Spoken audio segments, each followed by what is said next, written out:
We're running because we simply believe, with all humility, that I'm the most qualified, the most experienced, the most tested conservative seeking the Republican nomination. Mike Pence, are you going to tell them? We commit our campaign to the American people, today was our coming out day. We commit our Mike Pence future gay. to. We're gay. Here's the proof. Here's the proof. Excuse me, sir. Mike Pence, I'll admit your John Deere is bigger than mine. I apologize for that. Please go ahead. We don't know what the future holds for our little family, but we know who holds the future. We entrust ourselves to the judgment of the people of the Granite State. We entrust ourselves to the judgment of the American people. I have grown increasingly troubled at the mixed signals that this administration is sending to the various parties in the region.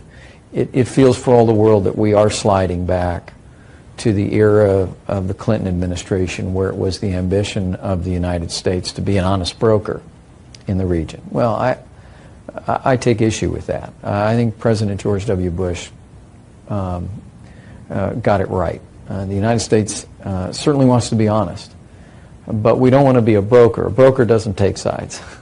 A broker negotiates between parties of equals. The United States must always make it clear that we are interested in justice in the region. We are interested in compassion, that the American people pray for the peace of Jerusalem, for all the people of Jerusalem.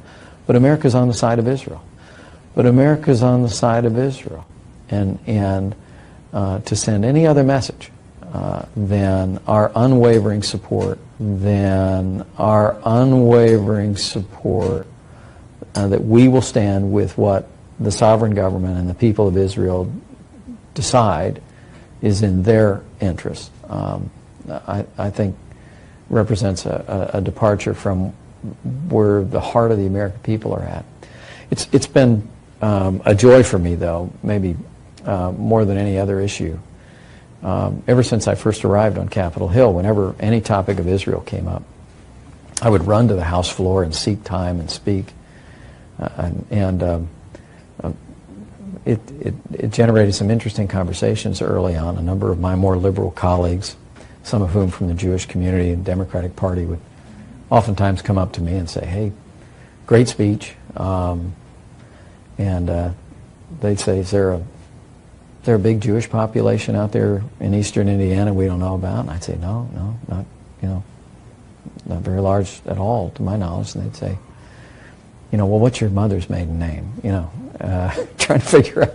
And I would always take the moment to say, my love for Israel as a Bible-believing Christian, raised in the heartland of this country, is very typical. That the overwhelming majority of Americans cherish Israel. They want America to stand with Israel. And it's really been the foundation of forging some very meaningful relationships with members on the other side of the aisle, and really some people around the country who may not agree with my conservative views on any other issue, but appreciate me giving voice to the views of Bible-believing Christians around America.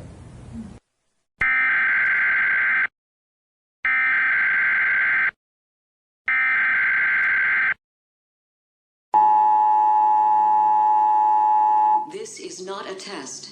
This is your emergency broadcast system announcing the commencement of the annual purge sanctioned by the U.S. government.